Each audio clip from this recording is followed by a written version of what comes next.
Proses terbentuknya sesar Sumatera juga dikenal sebagai sesar semangko. Untuk tahu lebih lanjut, ayo sama-sama kita bahas bareng-bareng. Pertama, tabrakan lempeng.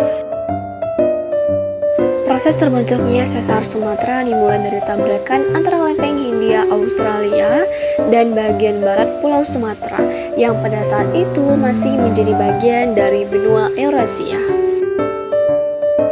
Tabrakan ini terjadi secara menyerong, artinya lempeng Hindia Australia menabrak bagian barat Sumatera dengan sudut tertentu.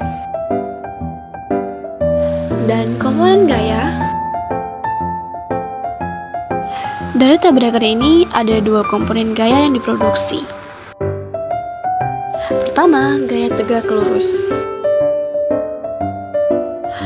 Jadi, gaya tegak lurus yang menyeret ujung lempeng Hindia ke bawah lempeng Sumatera.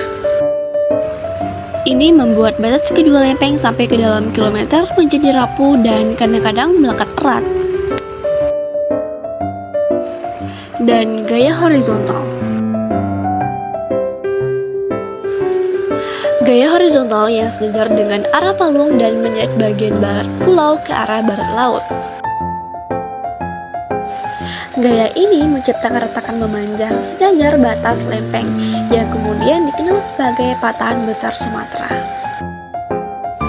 Dan aktivitas tektonik. Aktivitas tektonik ini terus berlanjut menyebabkan pergerakan lempeng yang berkelanjutan. Retakan ini makin luas dan kompleks, membentuk struktur sesar yang sangat aktif di daratan Sumatera.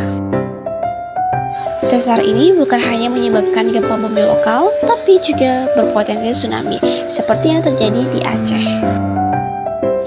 Dan evolusi tektonik.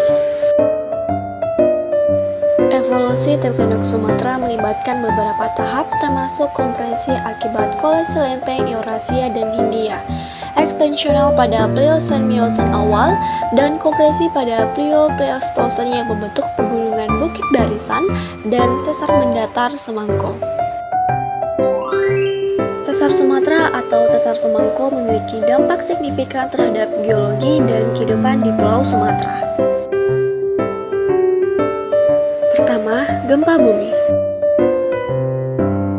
Sesar ini adalah pemicu utama gempa bumi besar dan kecil, dengan contoh gempa besar seperti di Padang Panjang tahun 1926 dan Lampung 1933 yang menyebabkan banyak korban jiwa. Gempa bumi sering terjadi akibat akumulasi tekanan pada sesar yang akhirnya terlepas.